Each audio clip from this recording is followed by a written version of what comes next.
Smith. We're right outside Memorial Field, where the fifth-ranked State College Little Lions are set to take on the Central Dauphin East Panthers.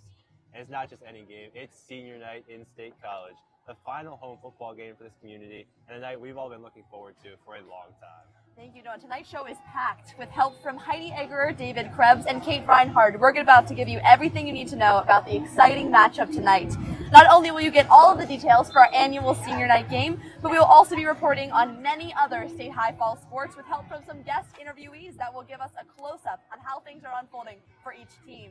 But first, we'll kick things off with a guest appearance from none other than the head coach of the Little Lions football team, Coach Matt Linthal.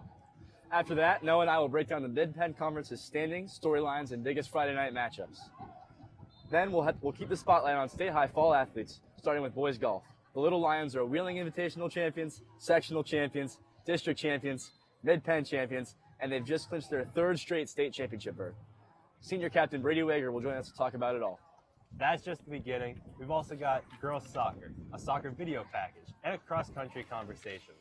The girls soccer roundup will be with head coach Kent Dwyer, one of State High's newest coaches, and senior Jack Snyder will make an appearance in the soccer video package.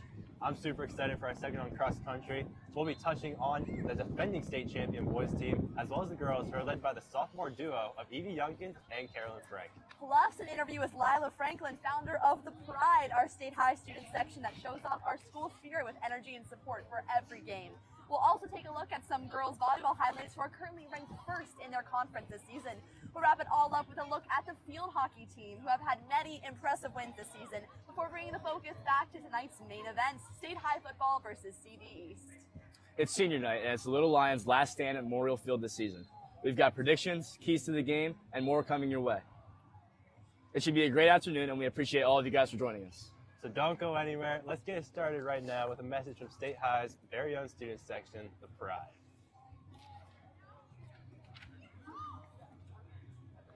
The video? All right, yeah, I think you're good. Okay. Can you hear us?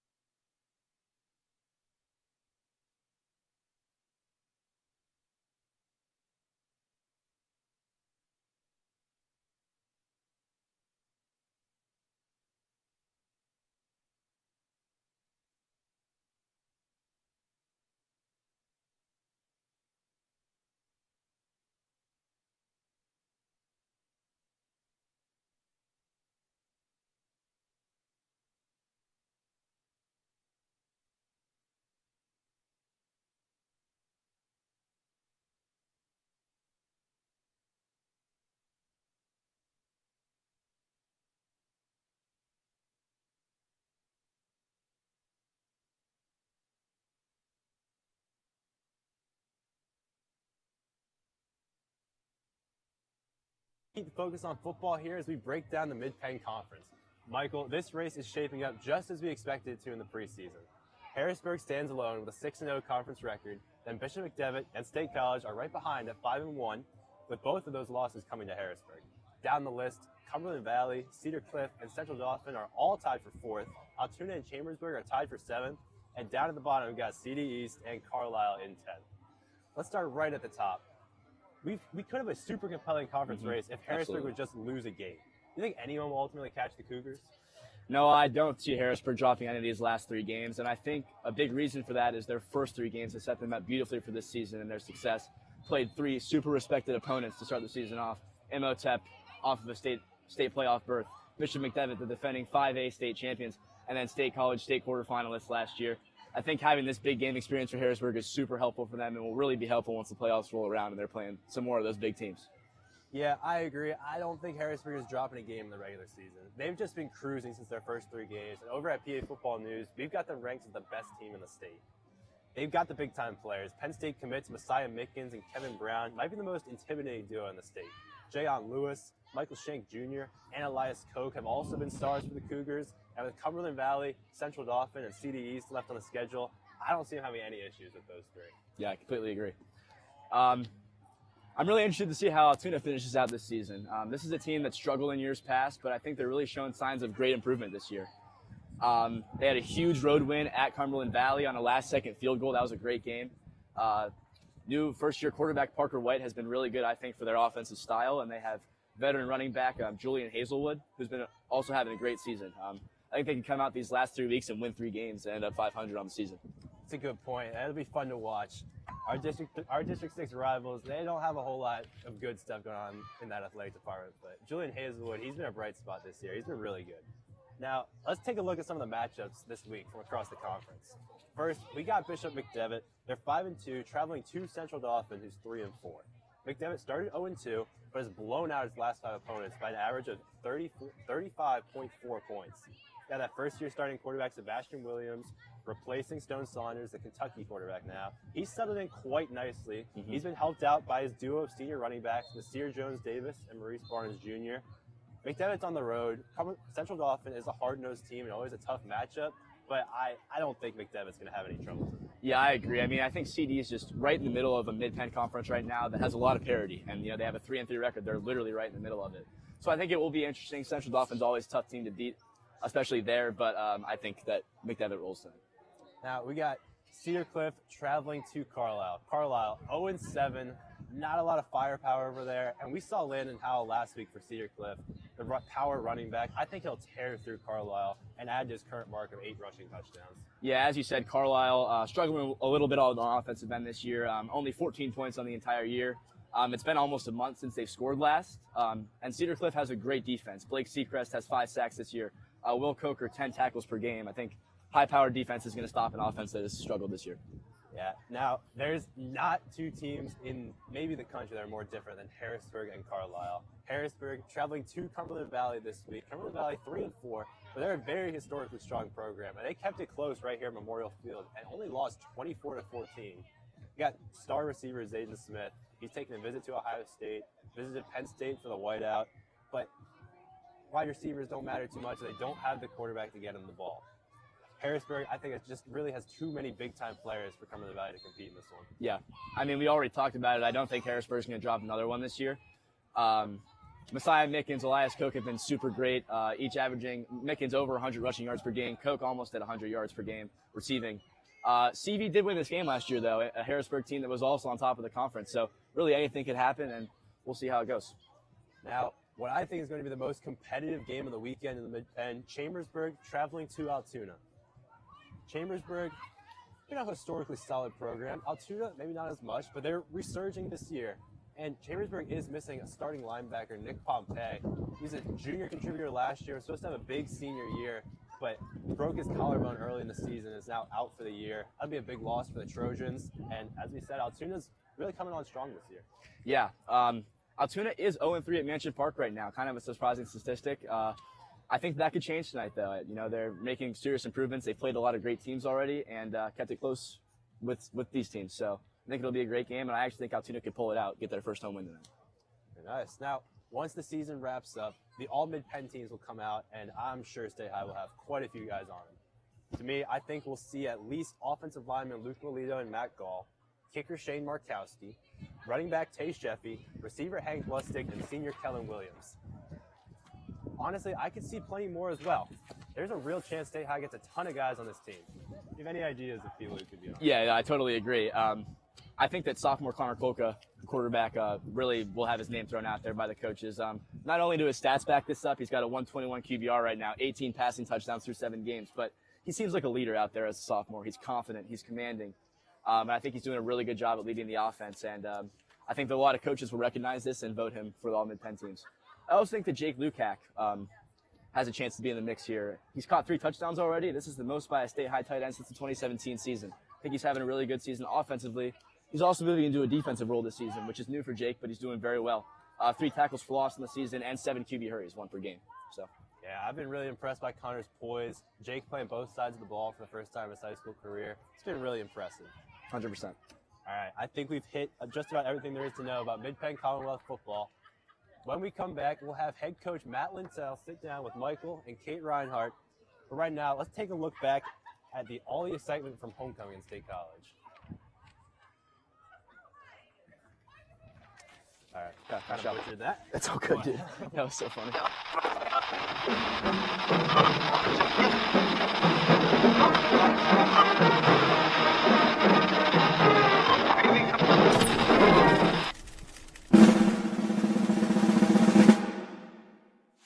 Stay High's homecoming week kept the energy rolling Friday night, starting with the first ever homecoming tailgate.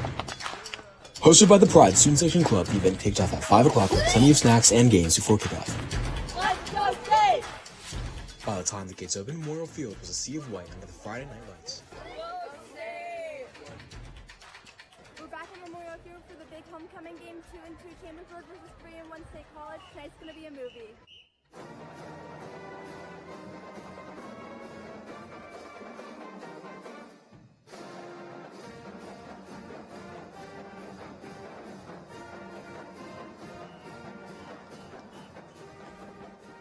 Sophomore quarterback Connor Kokel led it up with over 270 yards and 6 total touchdowns. Kokel opened the scoring on a 1-yard sneak and connected with senior Hank Lustig, who opened 3 touchdowns, including back-to-back deep shots in the second quarter.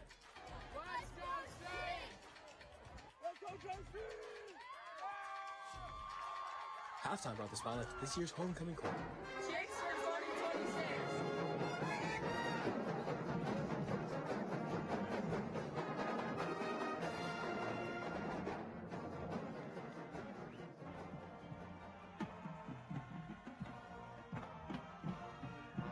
Congratulations to Max Hurricane and Kenna Whitehurst, State High's 2025 Homecoming King and Queen. How does it feel to be crowned Homecoming King and Queen 2025? Thank you, everyone. Thanks for all the supporters.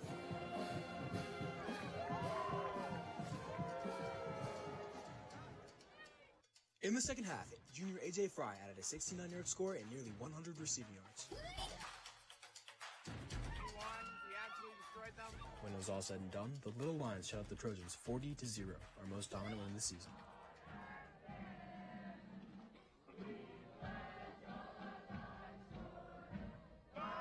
Since tonight's the homecoming game, what's so special about it for you? I think just the energy all day through school. That's just something not every day has, not every game day has, and it's just you can feel the energy even when you walk in like 8:40.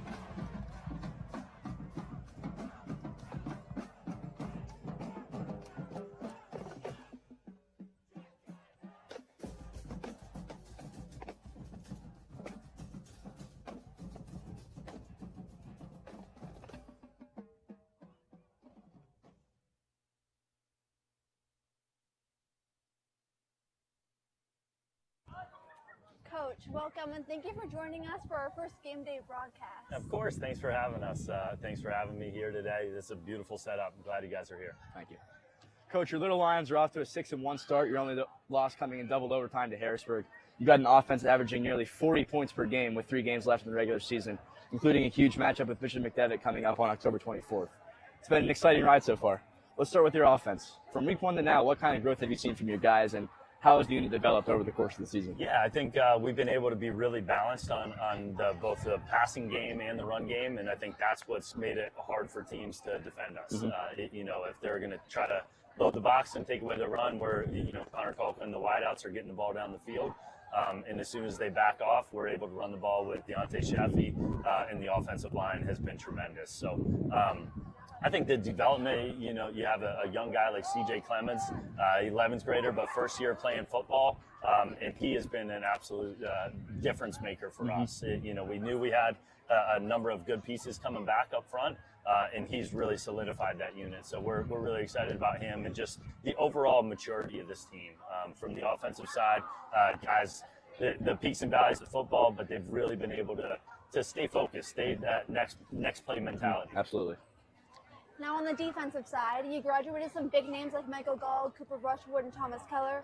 How have the younger players stepped up to fill those roles this year? Yeah, we lost 31 seniors last year, 9 of which are playing college football now. And so replacing those guys, some of those guys are not replaceable. Ty Salazar, Michael Gall, those types of guys that are just leaders, multi-year captains. But I will say our kids have really stepped in. They've seen that example that those guys left before, and they've stepped up the intensity, just the knowledge base that they have, the confidence, the communication, and really a credit to our defensive staff. Mark Bainey, our defensive coordinator, Coach Kaluza, Coach Clark, young Matt Bainey.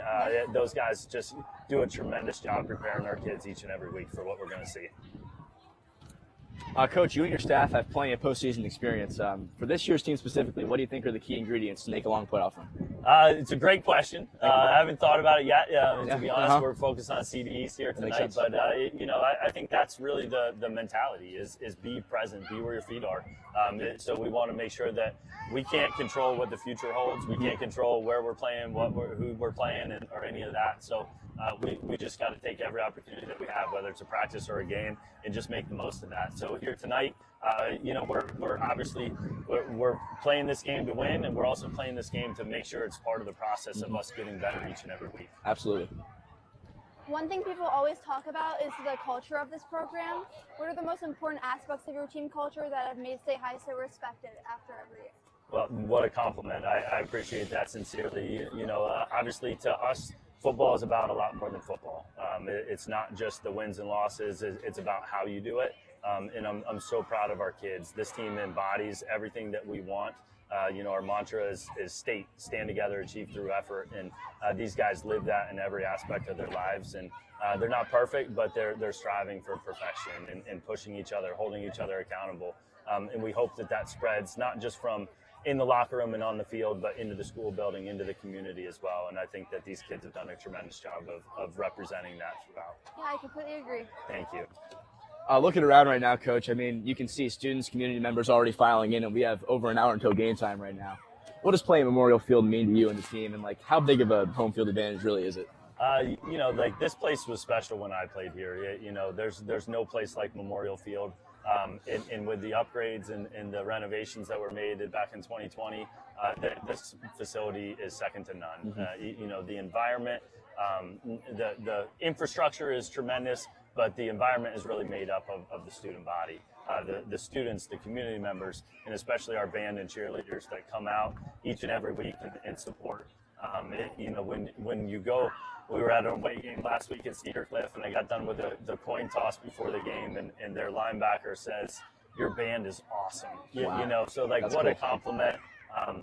It's not just about football on Fridays, which is what I love. It's about our entire community, our entire school, and just representing really the best and you guys and what you're doing here tonight. So Absolutely. Thank you guys. Yeah, thank you. Coach, final one for you. As we head into the last stretch of the regular season, what's your message to the team heading into these final games? Just enjoy it. This is it's a game. We're playing football, and tonight's our last night for these seniors to step foot on Memorial for a guaranteed opportunity. And so we're going to celebrate them tonight, hopefully not just before the game, but all throughout the game and after the game as well. So, we really just, again, we want to be present, be where our feet are, and really enjoy those moments. Take a deep breath, because these are memories that are going to last a lifetime. Coach, thanks so much for joining us. We really appreciate it. You got a big night ahead. Good luck out there. All right, thank you guys. Thank you so much. And of course, you can't talk about Friday nights at Memorial without mentioning the soundtrack. Here's a look.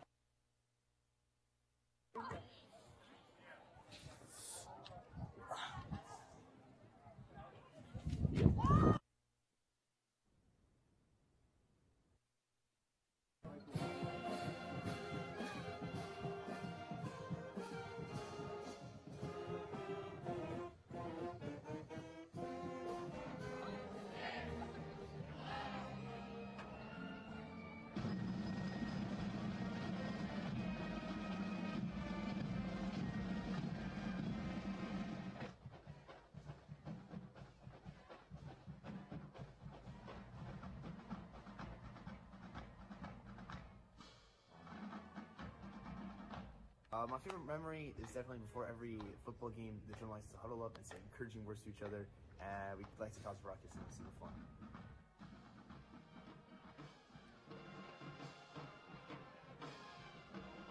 I think my favorite moment of marching band was we were finishing the final song of our second match. It was Carnival 9, and we finished marching it for the first time. Good. Wait, use your foot.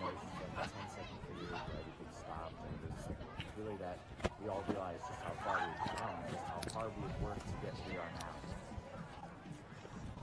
That would be my first away game. Oh. It was super fun, and I mean everything from freshman year was super fun, great memory, and it started off a lovely 4 years of my life.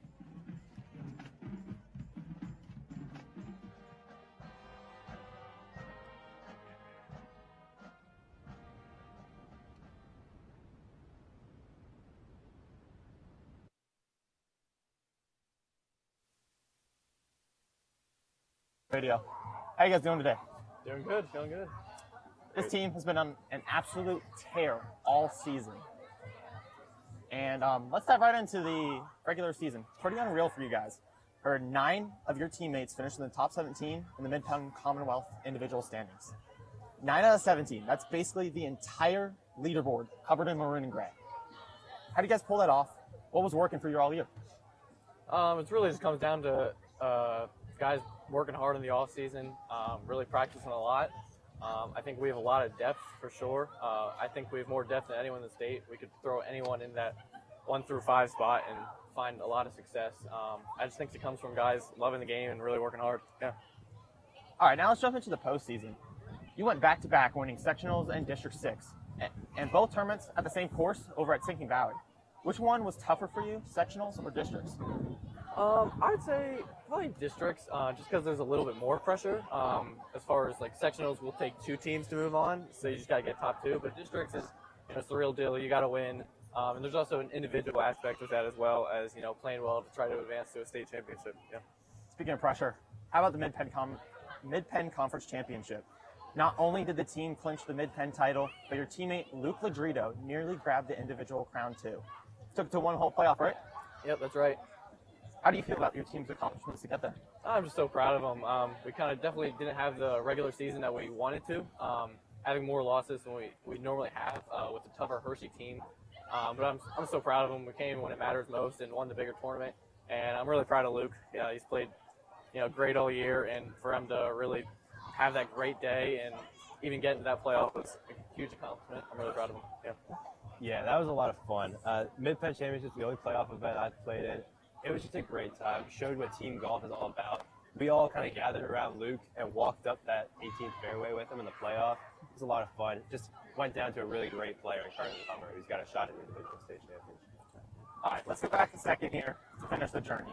After conquering districts, you went to regionals and won that too, clinching your ticket to the PIAA state championship. What was clicking at regionals? How did you feel when you realized we're going to states again? Take me through what went down yesterday. We played a practice round the day before. We took it really serious, really mapping out where our shots want to be. It's a really challenging course, a lot of trees, very tight as far as hitting the golf ball everywhere. And we had a great practice round. We had a lot of fun. We went out for a team dinner, and you just know there was something clicking. There was just the chemistry was there. We were all having a good time. And then, yeah, I mean, I played well myself, and just kind of walking up back to the clubhouse to do scoring. My teammates coming and congratulating me, and it's just when you knew, I'm going back. So, yeah. Down onto the team chemistry. How's that been like all season for you guys? It's been great. I think we have best chemistry out of any team that I know. Just the van rides are just so much fun, especially the senior. It's definitely one we're missing the most. Just going out for dinner, whether it's Chipotle or sit down, nice dinner, and we just have so much fun. It's really what it's about, and I think that's why we're so successful. Okay, so here we are. Up next, the PIAA state championship. It all comes down to this. And conveniently, it's at the Penn State Blue Course, right here in our backyard. What's the outlook look like for you guys? How are you feeling heading into states? And are we bringing home some hardware to State College?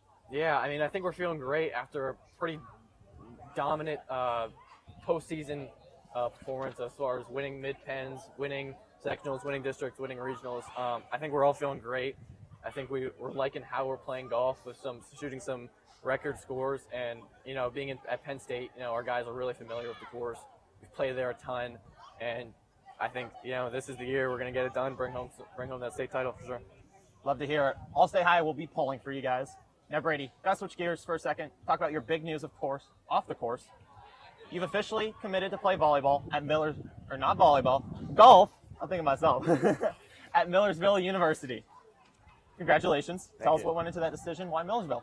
It was really it came down to a feeling. When I was walking around the campus, I really just knew, this is the place for me. I felt a great connection with the coach. I met some of the players, and it just really clicked. And also the area, Lancaster, I'm very familiar. All my family's from Lancaster. My mom went to Millersville. Everyone's from there. You just kind of knew. And as far as, I went to several visits, and you just, when I was at Millersville, it's just you had that feeling, this is where I want to be. So. All right, one more topic to hit. Let's talk about Hershey. You guys basically had a season-long duel with Hershey, tied for a regular season Commonwealth title, battling at the Mid-Penn tournament. How did that battle sharpen your game?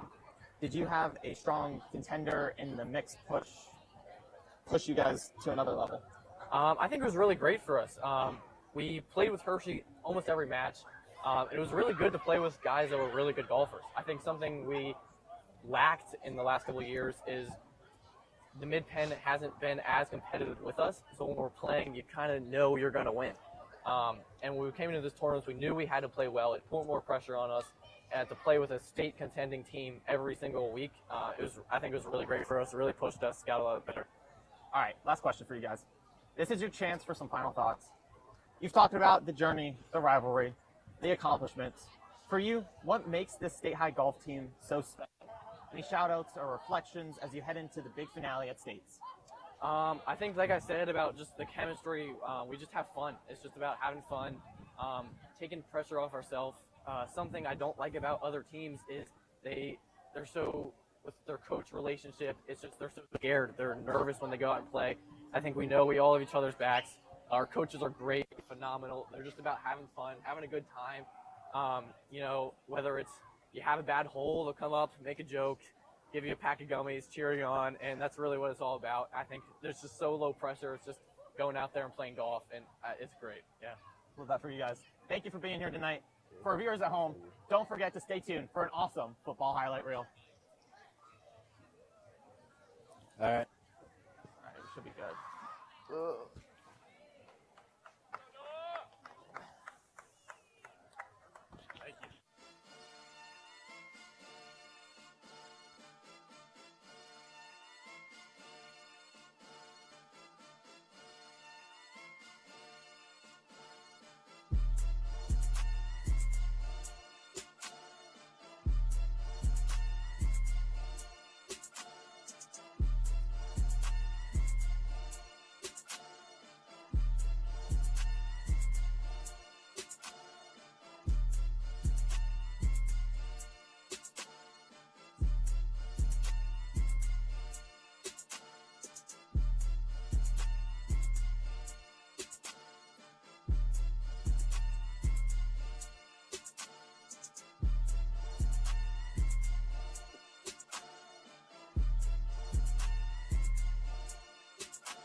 Joining us now is first-year head coach Kent Dwyer, who has led State High girls soccer since being named head coach back in January.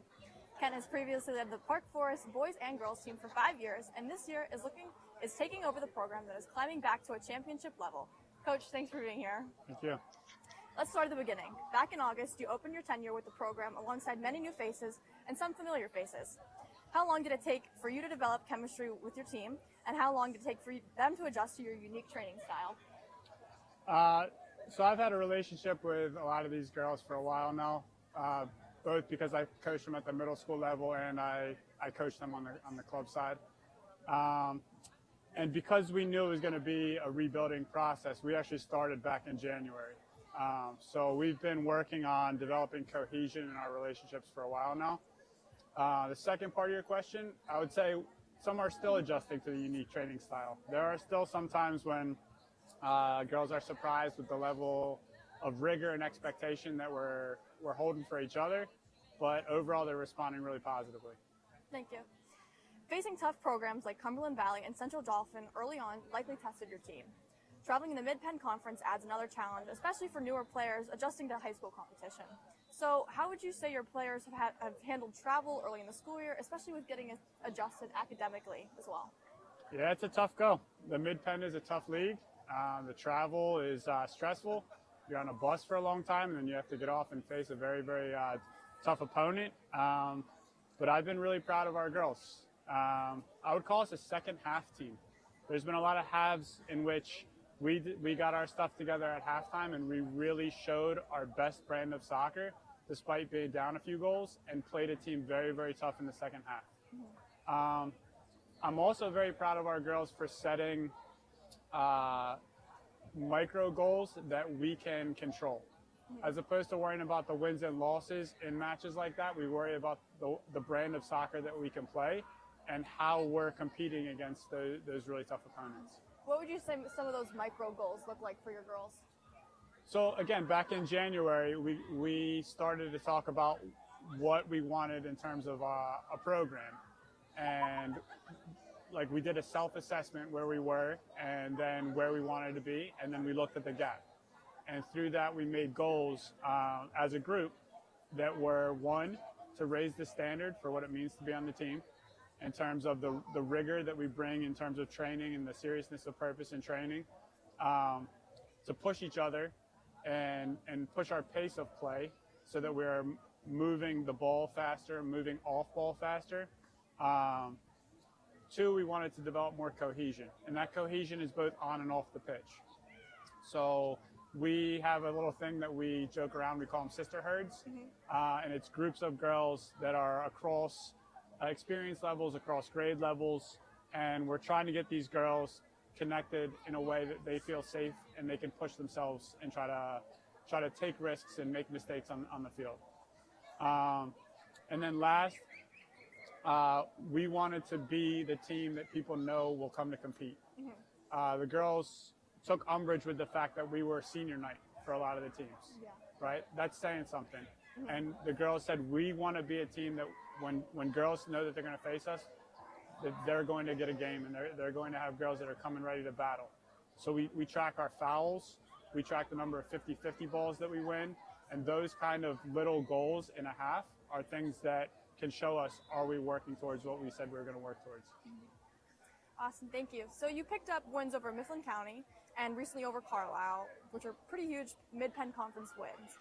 So what would you say that those wins proved to your team, and what validation did they take away from those victories? Yeah, so as much as we just talked about, like, hey, we're not going to focus on the wins and losses because you don't always control that, it still feels good to win, right? And for me, when they get a result, it's really paying off in terms of all the work they're putting in, all the sweat they're putting in to get that W and say we can do it together.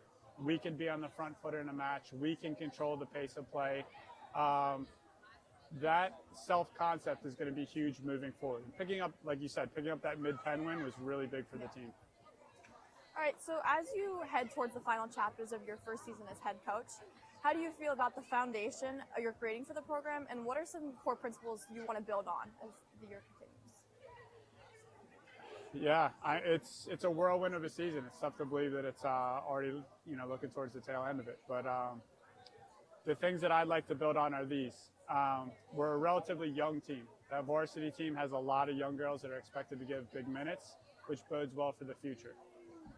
The core principles that we're developing are, if you ask, what is State College girls soccer like? Our girls can now answer that question.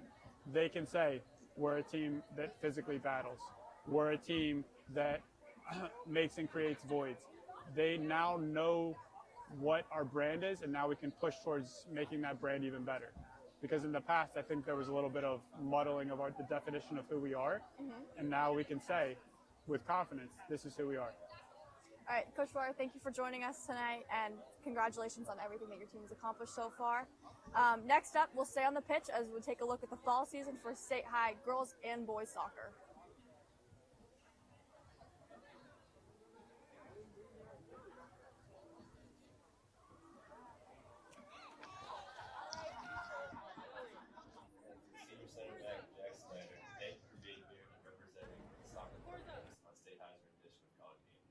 Thank you for having me.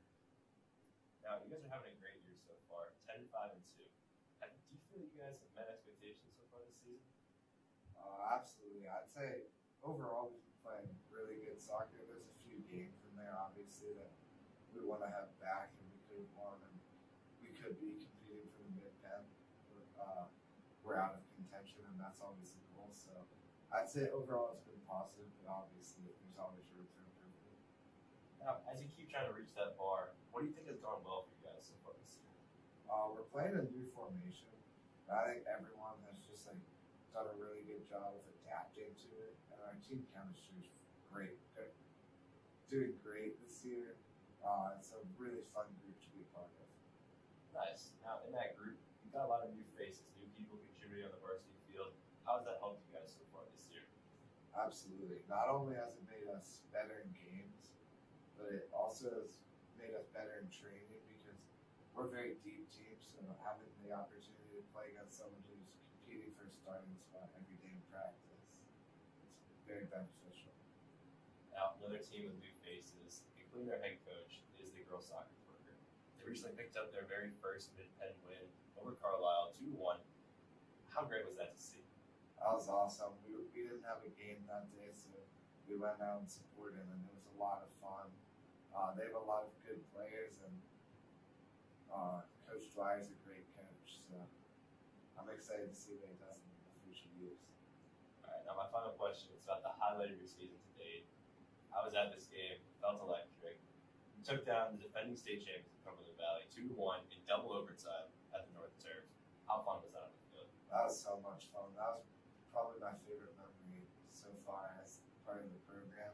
When Daniel scored that game-winning goal, I think you worded it perfectly, electric. Awesome. Well, thank you very much for being here. Now we're going to take a look at some highlights from both the boys and girls soccer programs this season, starting with that game-winning goal by Daniel Soccer.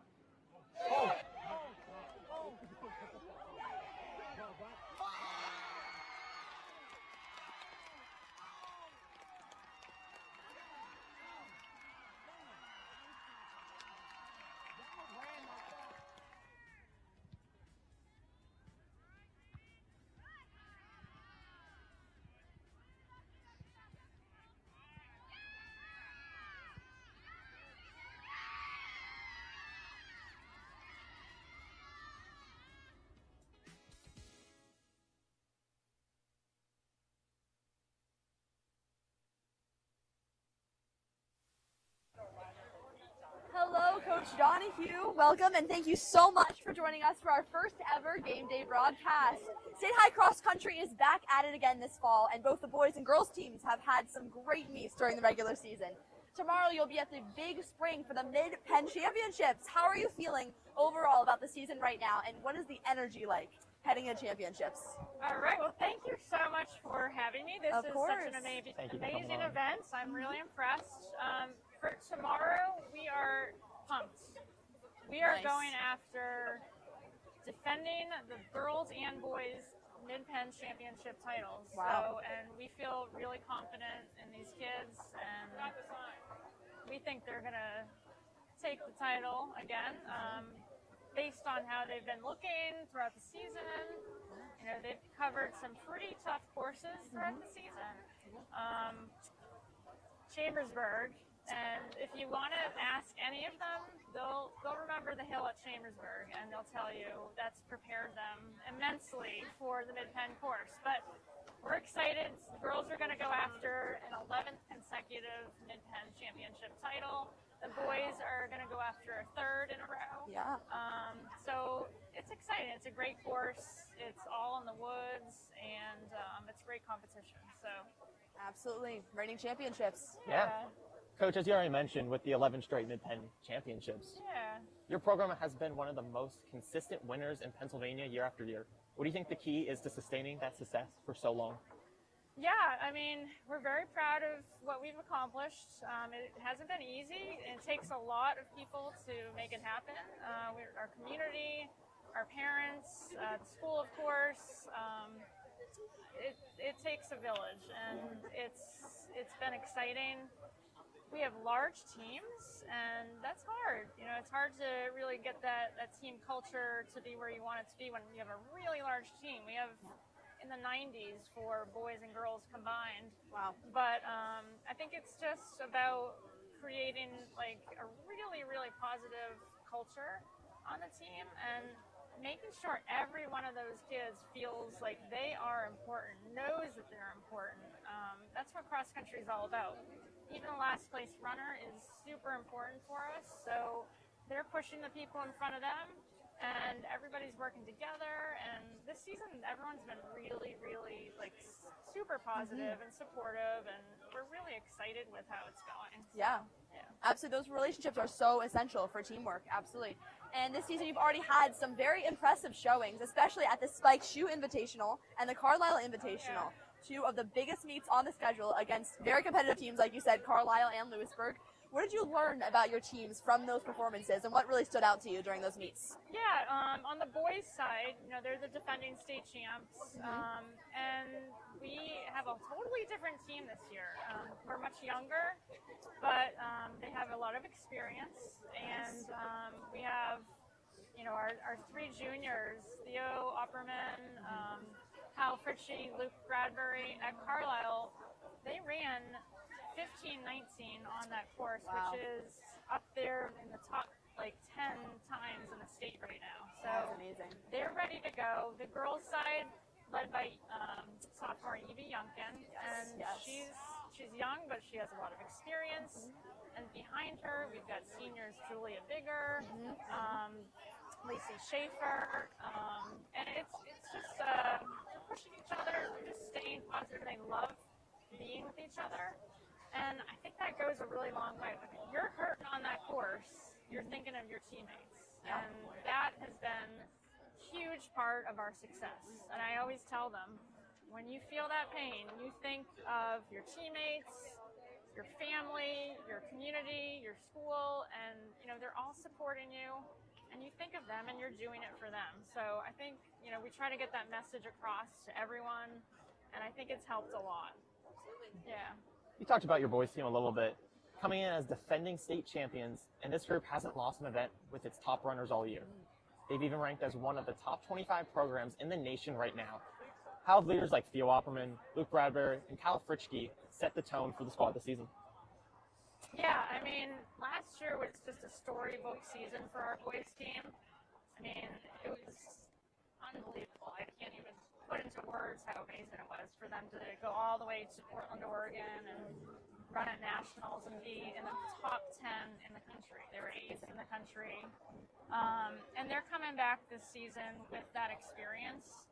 And then some of our younger runners, they've been watching and they're just following suit. And those three guys are just, really, really pulling them along and, leading by example and setting the tone. So absolutely, it's super exciting. And the girls, we're right now, they're ranked 4th in the state. Wow. They were 4th last year. So they're already ahead of where they were last year at this time. So we're really excited with that ranking of being 4th heading in. And you just never know. We've got big teams like Norwin and ONJ Roberts. They're going to be tough at the girls level. Boys, it's LaSalle and North Penn. So it's not going to be easy, but we do think that they're ready. Yeah, they have their work cut out for them, but these runners are amazing. And on the girls' side, like you said, you finished 4th in the state last year. You said you're already on track to continue that record this year. This year's group, like you said, is younger, but you've definitely got some talent up front, especially sophomore standouts, as we've noticed from Evie Youngkin and Carolyn Frank. Yep. How have you seen them step into bigger roles for the team? Yeah, the leadership, we always tell all the seniors, they should be leaders, but the juniors as well. The upperclassmen as a whole, they set the tone and, they lead by example really well. And the girls have just been, enjoying being together, and the boys as well. They enjoy being together. And that, if they can understand that, it's going to go so far. Thank you so much. And then with the Mid-Penn Championships tomorrow and postseason right around the corner, what are your expectations for both teams as you move into the final stretch of the season? Yeah, we have to make it to states first. So our District 6 championships won't be an easy one. Mifflin County is, we've got a target on our back. Mifflin County wants to make it. To make it to states, we have to win the district championships. So that's how we qualify for our district. And Mifflin County's good, and they've been close. So for the boys team, it'll be a dogfight.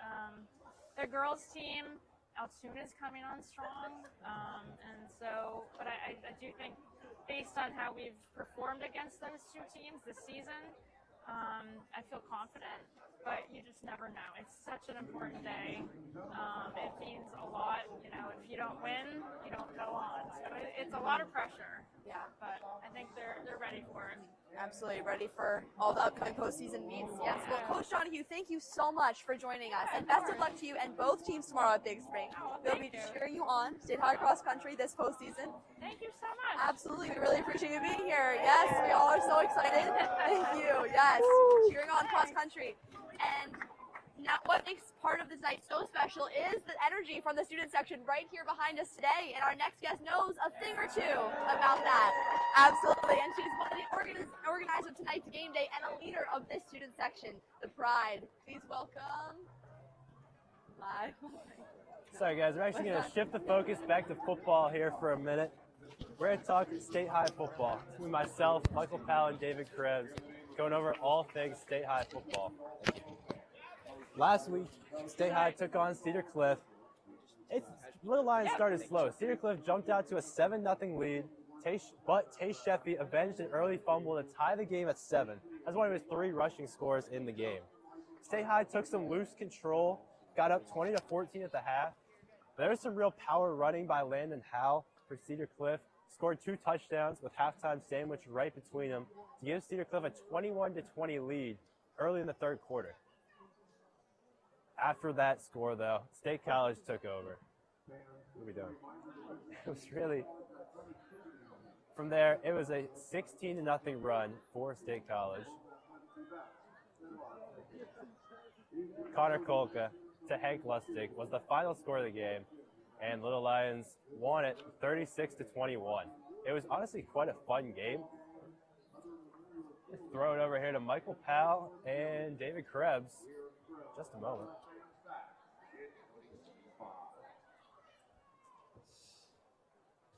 All right, guys. Thanks for joining me here. Sorry, that was a little awkward, but we're going to talk now about State High's 4-game win streak. What do you think has powered them throughout this big-time performance? Following that loss to Harrisburg and that double overtime game right here, Memorial Field, very sad to see that, but they would go on to beat Cumberland Valley. Chambersburg in a whiteout, travel to CD and still beat them, and have a nice little fight with Cedar Cliff. And I think one big help, Deontay Sheffy, coming back from Harrisburg after last year, Syracuse commit, has been averaging 145 yards a game on the ground. Yeah. Trace Brennan has also been huge on defense. He has 58 total tackles this season, 7 tackles for loss. He's been stellar. AJ Fry's also been huge, back from injury in the first couple of weeks, and played a huge role on both offense and defense for this team. Yeah, now, you mentioned the senior, mentioned the junior. We've also got a sophomore starting quarterback. So State High's got a great mix of veteran leadership and young stars in the program. We've got juniors like Rowan Zanoble and Kellen Williams who have been great on defense. Seniors on the offensive line, Luke Melito. Got a couple of juniors, the bookends of the offensive line, Matt Gall and Ant Sheffy. It's really been a great offensive line for the Little Lions. These guys all returned. How helpful is that, do you think, for a young quarterback like Connor? Definitely huge. I mean, having that kind of experience on the offensive line, people to protect him is really great for him. He's been super successful through the air. Also on the ground, he's a threat, both ways to defenses. So I think that's been great for Connor. David, you got anything? I think Connor Kolka, at the beginning of the season, that run game was huge for him to not have all that pressure on his back, but to be able to hand it off to Tay Sheffy. But he'd still have some elite players out wide in Damir Code, Hank Lustig, and even AJ Fry. Yeah, now, in addition to that offensive line, he's also got great tight end in Jake Lukak, and that's a guy that they're going to be looking to lean on in these final 3 games of the year. They've got CD East tonight, they'll travel to Carlisle, and then they'll travel to Bishop McDevitt. That McDevitt game is a really big one. After the 58-55 victory last year, I think that'll be a super fun matchup this year as well. You think we'll see something similar this year? I don't know. McDevitt did lose their starting quarterback, Stone Saunders, who is now at Kentucky. So I'm thinking State High will take that one, but it's just me. I agree. I mean, last year, over 1,000 total yards of offense in that game. Just really fun to watch if you're going to see the game. Ty Salazar had over 200 receiving yards. Eddie Corkery threw for over 400 yards. So it was a really, really fun watch for everybody. Now, Bishop McDevitt's coming up. Carlisle in between. But tonight, we got CD East. Could be a great matchup. Could be a blowout. From what I see on our sheet here, we're all looking at blowouts. David, why don't you get us started off with your prediction? I got a nice and bold prediction for the defense. I got State College 31, CD East 0. I got a big shutout. This defense is going to help so much They've only allowed 18 points a game this season, which 45 of those came in that Harrisburg game. So we're hoping for a great defensive performance. And on the offense, like I said, Tay Sheffy, I feel like he's going to run away with this game. Connor Kolka, he's going to be able to find these open receivers and keep on scoring. And then last year with the CD East game away, 55-17. CD East was undefeated that year. This year they are 2-5. And that game, Eddie Corkery threw for 301 passing yards. Ty Salazar caught for 150 reception yards, and Cooper Brushwood even caught for 106. Yeah, I'm going to keep it short. I have State High 47 and CD East 6. State High has 8 players with a receiving touchdown. I just don't see that. I don't feel like CD East has the depth to cover all those guys. So, no? Yeah, I agree. I got State High 37, CD East 6. Last season, State High had to travel to a 7-0 CD East team and play in front of a raucous pink-out crowd. It was one of the most anticipated Commonwealth matchups of the 2024 season, and State College just rolled them. This year, I expect the same thing, 37-6 CD East. Now, we're going to take a quick break and get back to some interviews. Let's take a look at the State High student newspaper, the Lions Digest. Dude, I don't even know what we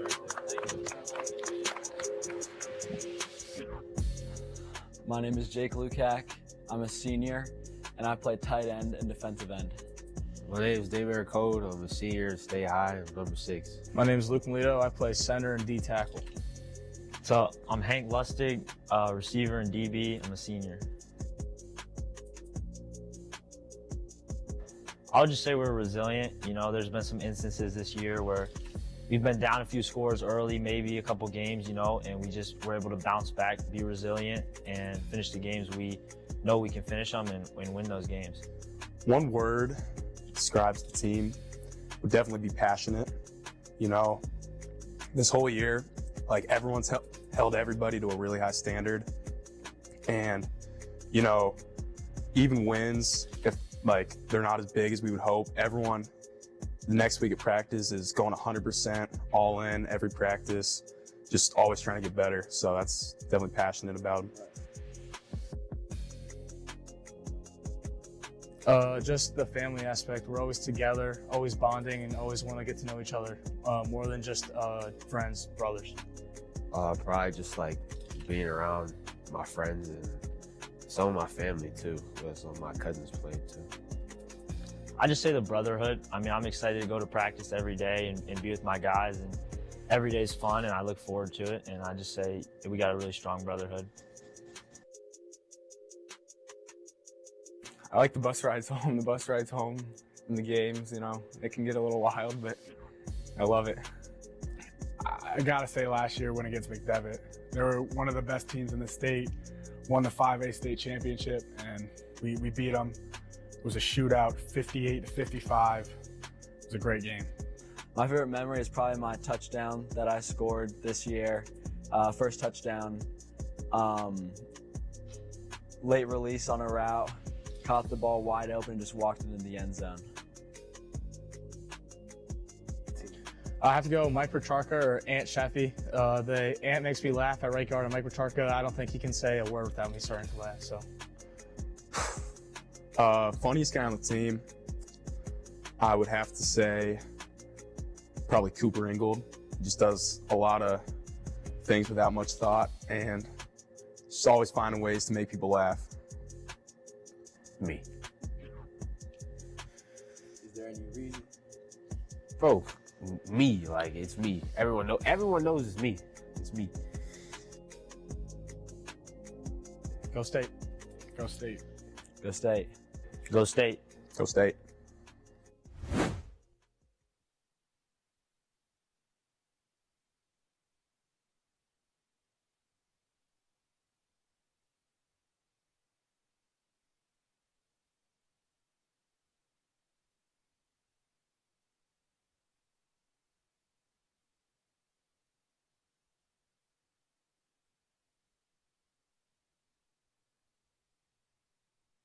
Thank you both so much for joining us for our first game day broadcast, and congratulations on an incredible start of the season. The Little Lions are on a roll this season, 13-1 overall, undefeated in conference play, and coming off some dominant wins. including that sweep over Cumberland Valley. It's been an incredible run so far, and with playoffs coming up, the team's looking to keep momentum going. Coach, it's been such a strong start to your first season. What has this experience been like for you so far, and what have you learned about this group? What have I learned about this group? This group's a really special group, and yes, thank you for acknowledging it's my first year as head coach, but I've actually been with the program for 11 years. So the seniors have known me for 4 years. I think what's been fun is working with them now as the senior leaders of our team and giving them the opportunity to be that representation for their peers, help create a culture, a winning culture within our gym, something that can be handed over at the end of the season. Yeah. There have been a lot of exciting moments already this season. What have been some of the high points so far? So I would love for Cam to maybe add her from a player perspective, but from a coaching perspective, some of the highlights have been an overnight trip for one of our tournaments. This team has never been able to travel before, so that's been pretty special. Hosting the #1 team in the state and playing in the North Gym, or South Gym. It's the South Gym on the other side of the street. So never, again, this team has never played in that gym. And last but not least, I think being part of the homecoming activities. And I hope I'm not taking your thunder from a player perspective, but the girls winning the float. Last year, State High reached the state quarterfinals, which was an incredible run. What do you think it will take for this year's team to take that next step and push even further in the postseason? So we're not ready yet. And for us to be ready, we need a healthy squad. We're nursing some sore shoulders, sore backs, also a few other injuries on the team, but also having our players being focused, remaining focused on our practice show. Thank you, Coach. Yeah. Now, senior Cameron McNeely, how would you describe how this team has grown since the start of the season? I think since the start of the season, I think like each practice, we have started to push each other to work harder. I think at the beginning it was we were all like separate, and now we're just like all together, and like each practice we are there for each other, which is different from the beginning. This group seems really driven. What kept you motivated throughout the long season? Throughout the long season, I think that just knowing that like we are all tired and like we're doing it for each other, like not just ourselves, like we're showing up at practice for our teammates, for Coach McDonough, and not just like ourselves. It is Coach McDonough's first year being head coach. How has she helped you improve as a player? Well, she's been my coach for honestly 4 years, and I think she's really helped me like not just with my volleyball skills, but with my mental game in volleyball, and that just has made me like so much better of a player just from that. Thank you both again for joining us, and best of luck for the rest of the season. Now to Thank a video on a new State High Challenge point initiative. Thank you. Good job. Next is number 7, Kylie Marshall.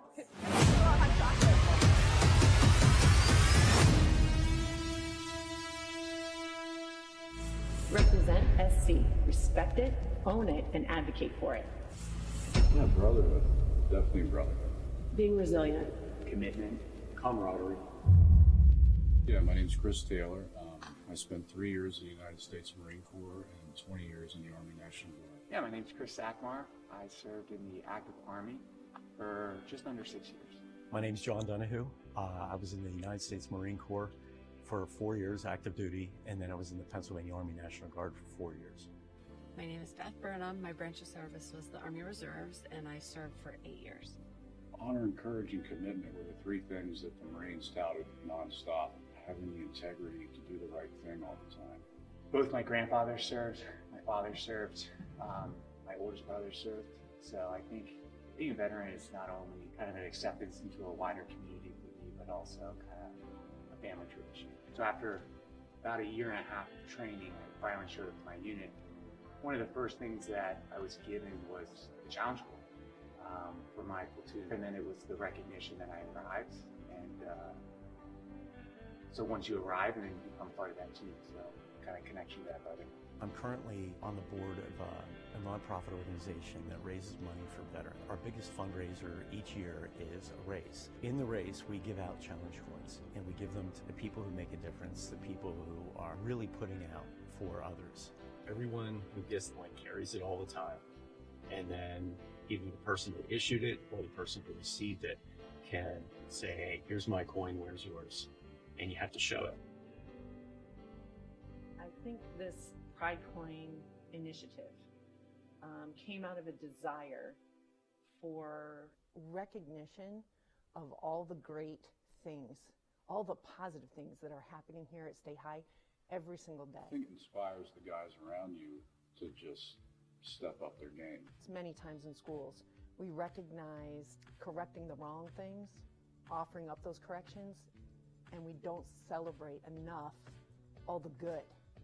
So for us, I think it was our desire to create that simple yet meaningful, tangible item that says you represent our values. It's those people that are doing the work behind the scenes. Like, they're doing the right thing even when nobody's watching. You know, just these little things where they had an option to do the easy thing or the hard thing, and they chose the hard thing. I think I'd want that coin to represent the recognition that you are doing the right thing for the people around you. That they've gone above and beyond, that they're doing more than what is required. You know, when someone gives that to you, it's like, they've noticed what I've done. Recognizes the fact that you as a student matter.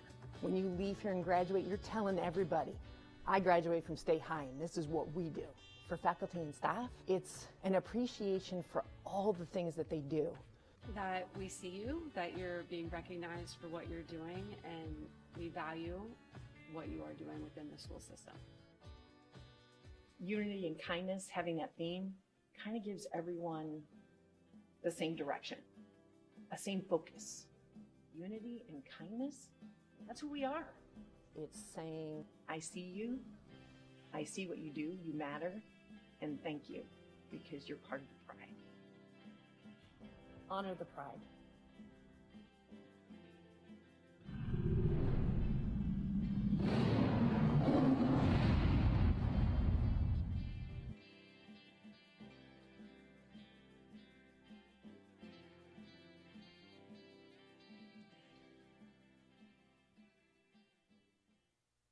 Hello, Coach Herlocker. Thank you so much for being here. Welcome to State High's first game day broadcast.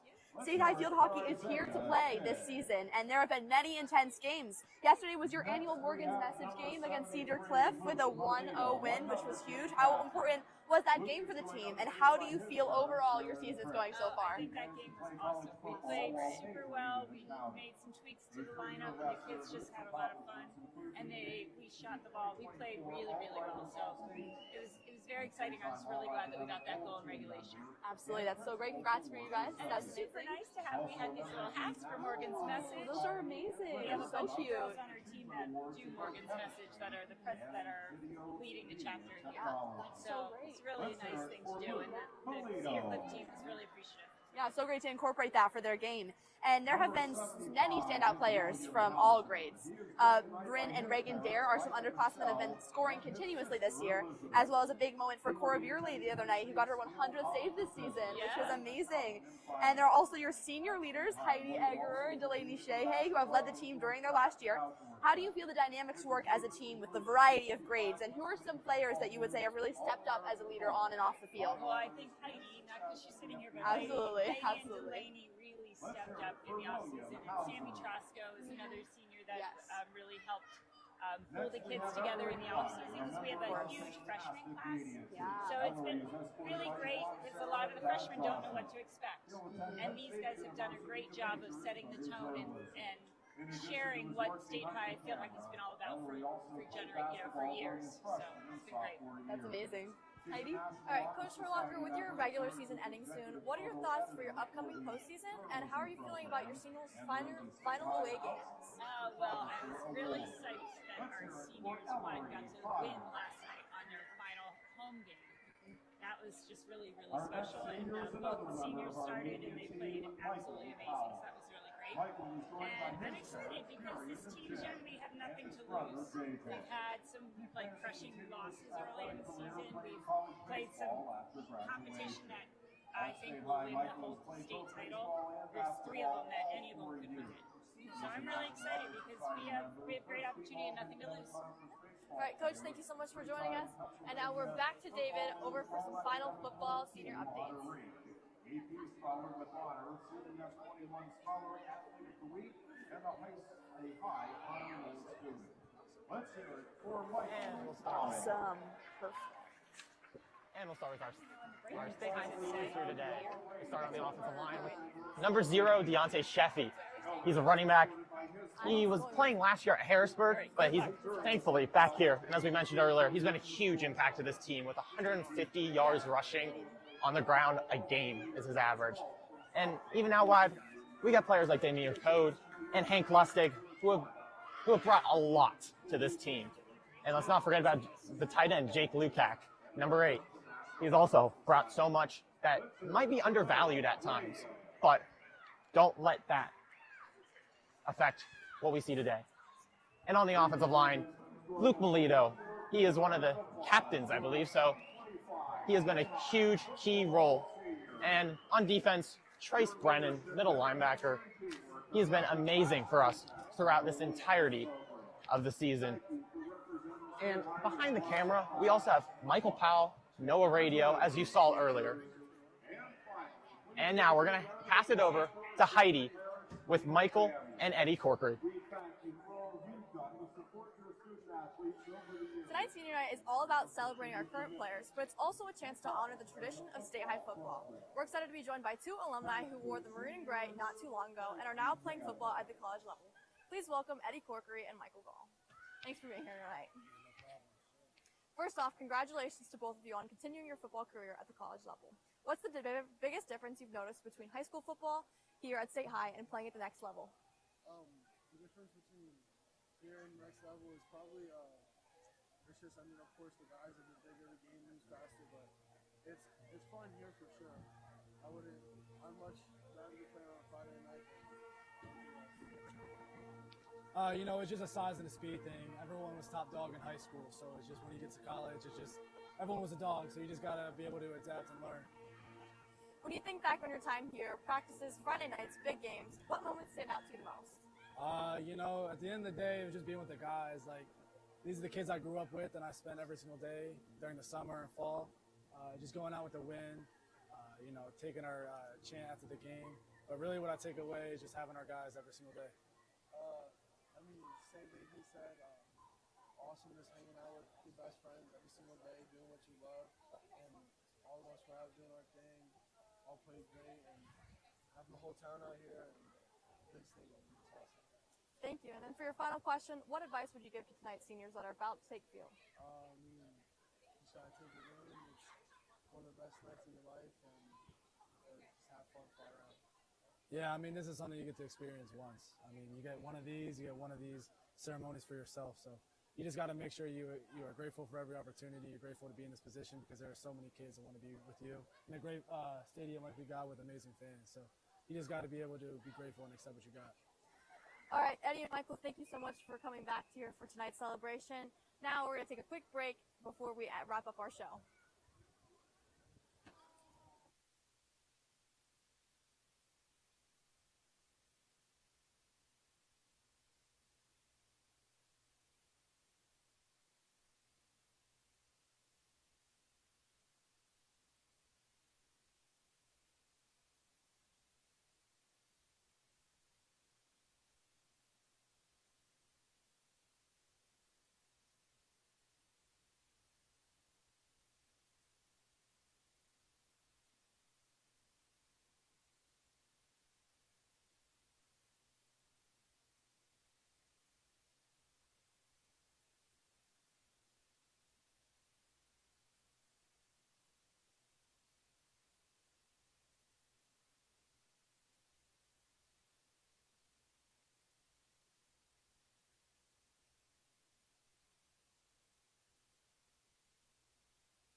It has been here at Memorial Field. Our first ever State High Game Day is in the books, and we want to give a huge thank you to all of our guests, our coaches, athletes, alumni, and of course, the best fans of the state, the Little Lion community here.